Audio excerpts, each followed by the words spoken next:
Hello guys, আপনারা সবাই কেমন আছেন? আশা করছি ভালো আছেন। ইতিমধ্যে একটা ভিডিও দিয়ে দিয়েছি যে আমি অসুস্থ। তো আপনাদের দোয়া ও ভালোবাসায় আমি অনেকটাই সুস্থ, আলহামদুলিল্লাহ। তো আমাকে আপু আসছিল। আপনারা আপু বলতে বুঝতে পারেন যে নাজমিন সুলতানা বা মিতু ইসলাম মুন্নি। আসলে আমরা সবাই পরের অধীনে চাকরি করি। চাইলেই যে কেউ যে কোনো টাইমে আমরা যেতে পারি বা আসতে পারি না। তো ওনাদের সময় হলে ওনারা আসবেন। তো আমাদের অফিসের একটা আপু আমাকে দেখতে আসে। তিনি আমার হোস্টেলের সাথে থাকেন, অন্য হোস্টেলে থাকেন। তো এক জায়গায় থাকি আমরা।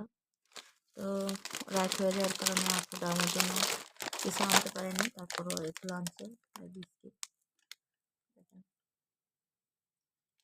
আসলে বিস্কিটটা অনেক মজার খেতে। তো চাইলাম আপনাদের মাঝে শেয়ার করি। আপনারা কারা এইরকম বিস্কিট পছন্দ করেন, এই বিস্কিটটা অবশ্যই জানাবেন। তারপরে জুস নিয়ে আসেন।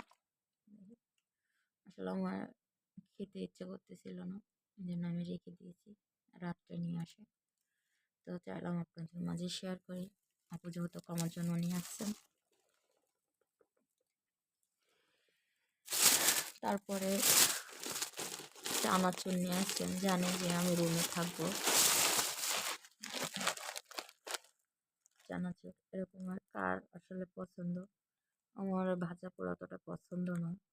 আসলে আমি যখন অফিসে যাই, আমার ব্যাগে একটা কলা বা একটা আপেল, অনেক সময় কলা থাকে না, কলার এখানে অনেক দাম। 4টা কলা বাংলাদেশের আপনার এক 220, 230, অনেক সময় 180। 4টা কলা অনলি। তো ওরকম সবসময় কিনে আনা হয় না, বা আপেল এরকমের থাকে। আমার ওরকমের ভাজা পোড়া খেতে ইচ্ছে নেই, তো এটা নিয়ে আসে, বিস্কুটটা নিয়ে আসেন। তারপরে আরও একটা নিয়ে আসেন, যেহেতু রাত ওরকম কিছু না আনতে পারে না আর কি। তারপরে চিড়া চিড়া ভাজা কিছুটা আমার ভালো লাগে খেতে।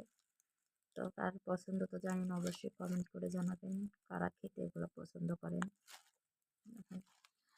তো এখানে আপনারা মনে করতে পারেন যে এটা দেখানোর কি আছে, আমার জন্য নিয়ে আসছে, তো চাইলাম আপনাদের মাঝে শেয়ার করি।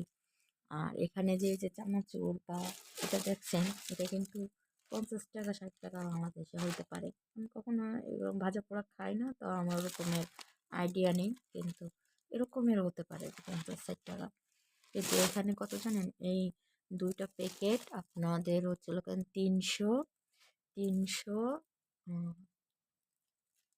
355 বা এরকমের 360 বা 55 এর ভিতরে।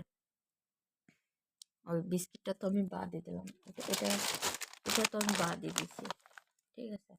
কারণ আমরা সবাই জানি যে আসলে বিদেশের টাকা বিদেশেই থাকে। অনেক আগে শুনতাম যে ঢাকার টাকা ঢাকাতে থাকে, এখন জানি বিদেশের টাকা বিদেশেই থাকে। ঢাকায় রুম ভাড়া দিয়া খাওয়া দিয়ে শেষ। আর এখানে হচ্ছিল কেন আপনাদের এই যে একাটি শাক 20 টাকা দিয়ে কিনে খান, আমাদের কিন্তু 60 70 টাকা 80 টাকা চলে যায় একাটি শাক কিনতে গেলে। তো যাই হোক, ভিডিওটা আর বাড়াবো না। তো আপনাদের কাছে যদি ভালো লাগে তো অবশ্যই লাইক কমেন্ট শেয়ার করবেন, সাবস্ক্রাইব করবেন, বেল আইকনটা বাজিয়ে দিবেন। আর আমার জন্য বেশি বেশি করে দোয়া করবেন। ইদানিং আমি বেশি বেশি অসুস্থ হচ্ছি, তো ডিপ্রেশনে চলে যাচ্ছি মূলত। যাই হোক, সব বিষয় আমি শেয়ার নাই করি। তো আমার জন্য আপনাদের মাঝে একটাই রিকোয়েস্ট করব যে আমার জন্য বেশি বেশি করে দোয়া করবেন। ভালো থাকবেন। নেক্সট ভিডিও নিয়ে আমি আবার হাজির হব আপনাদের মাঝে।